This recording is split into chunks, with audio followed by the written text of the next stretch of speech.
Hello and welcome back to Substream News. I'm Joseph, your presenter. And if you're not yet subscribed to the channel, I'd like to ask you to do so. However, I understand that you might take more convincing, so the first story today may just help to do that. So without further ado, let's go. In a major policy update to Instagram and Threads, they have revealed that they will no longer be proactively promoting political content. This is good news. They said, and I quote directly, "We want Instagram and Threads to be a great experience for everyone. If you decide to follow accounts that post political content, we don't want to get between you and their posts. But we also don't want to proactively recommend political content from accounts you don't follow." So Adam Mosseri, who's the head of Instagram, he said in a post on Threads that the goal of this change was to preserve the ability for people to choose to interact with political content while respecting each person's appetite for it. So why is this so important to us here at Substream News? Well, if you haven't seen our first video introducing the channel, we said, and we remain to this day, apolitical. This is an apolitical channel. So if you're already fed up with election talk, you're safe here. But if you're really interested in dystopian news, about futurism, technology, gadgets, algorithms, AI, and other things that kind of relate to this, and also a bit of humor, you're welcome here. We'd love to ask you to subscribe and join us for the journey. It looks like Threads and Instagram is joining our way of thinking, and we just don't want to polarize and pit people against each other like politics do.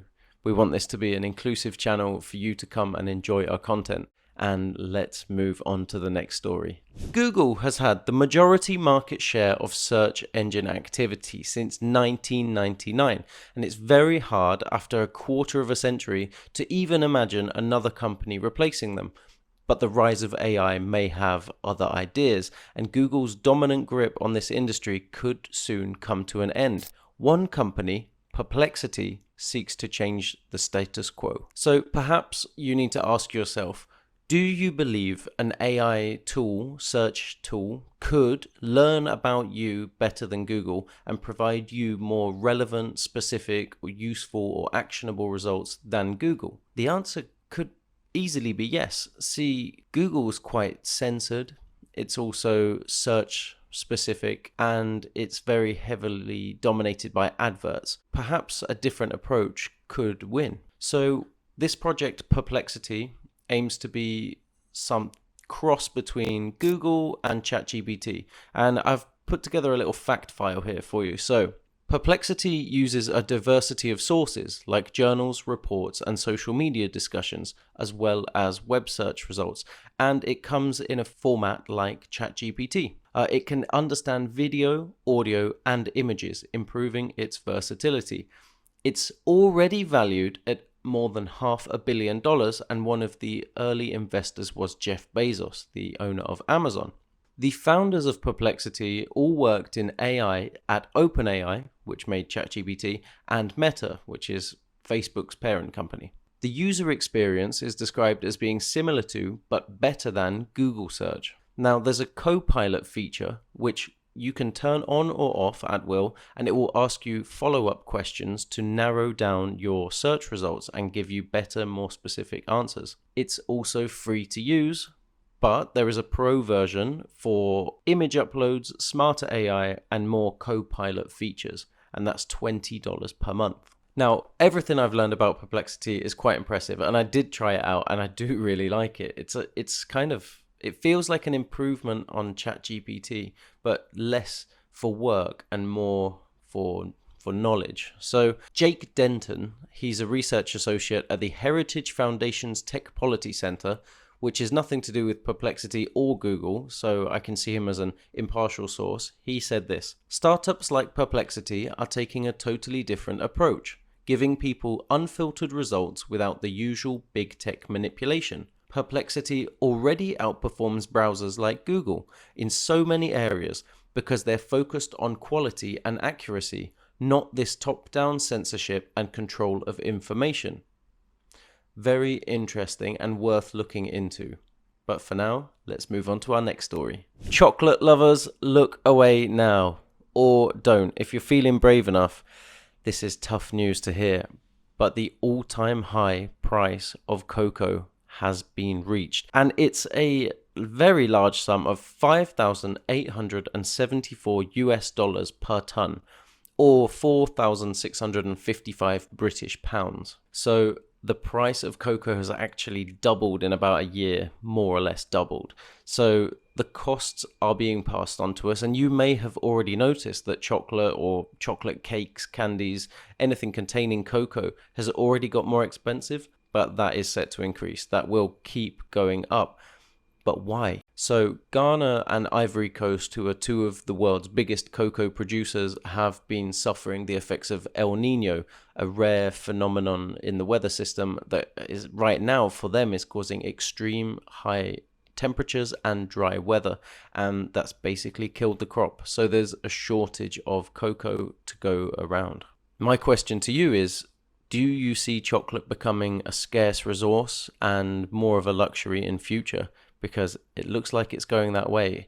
And for many who watch sci-fi movies and futuristic or dystopian concepts, there's always a theme of food shortages, food running out, certain foods disappearing.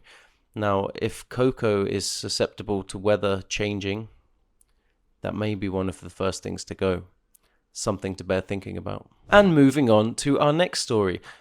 But first, cast your mind back just a few weeks. We covered a story about Chinese citizens who were using a mixture of AI and 3D renderings and paying a company to generate these floating head apps mixed with a bit of ChatGPT to replicate people they loved who had died.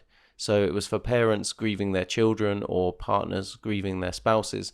And these floating heads, they talked and they listened and they responded, and it was all very creepy. Well, now, I hate to say it, but it was an inevitability. Chinese women are turning to the same technology to create AI boyfriends. Now, if you've seen the movie Her with Scarlett Johansson and Joaquin Phoenix, you'll know this comes with a lot of complicated issues. But let me tell you a little bit about Glow, this app that's getting very popular during a human-robot romance boom in China. Okay, so Glow is an AI platform from a Shanghai startup called Minimax, and users claim that they feel they are in a romantic relationship. They feel the app talks to them better than real men, it comforts them, they can confide and trust it, and that it avoids the friction of human interactions. That's quite sad, but it says, visually speaking, you can choose from animated pop stars and businessmen to ancient warriors, elves, princes, and knights. There are hundreds of options for the appearance of your AI boyfriend. Now, if this concept is interesting to you and perhaps you want to sign up, I do recommend first go watch that movie, Her, with Joaquin Phoenix and Scarlett Johansson, before downloading Glow or a similar app, because there are so many complicated and ethical considerations about this. It's a very complicated subject, but it's becoming more popular. So yeah, if you're intrigued, watch the movie and do your own research before starting a new relationship. So, after politics, perplexity, cocoa prices, and Chinese AI partners, we are on to a lighter note. Well, you might be thinking, after all of that strange news, that you just want to get off planet Earth. You're not alone. I'm actually quite happy here, but Elon Musk is planning to take 1 million people to Mars. On Twitter the other day, he just casually mentioned that he's mapping out a game plan to get 1 million people to Mars. Would you like to be on that ship? So beyond that, he also hinted at creating a local, self-sustained ecological system on Mars that could survive without any support from Earth. Now, I'm going to finish with this very dystopian Elon Musk quote that I think maybe, just maybe, one day we're going to look back on as a significant thing that he said in the past. It could be historic. So he says, "Civilization only passes the single planet great filter when Mars can survive, even if Earth's supply ships stop coming." So, when the tickets come on sale, do you want to be one of those 1 million people heading to Mars? I'm not sure, personally. Every week, the team here at Substream News is searching the interwebs for interesting, dystopian, futuristic, technological news that you will find interesting, but most of all, it's apolitical. And just a reminder, there is a US election coming up soon, and the internet and all the content, every social media channel you use is about to change. The focus of posts will change, people will fight, it will be ugly. And, we can't really see what's coming, but what we can do is choose not to focus too much on it, because there's so much interesting, good news and innovation and progress being made all around the world. We prefer to look at that. And if you want to know about that stuff too, please subscribe to Substream News.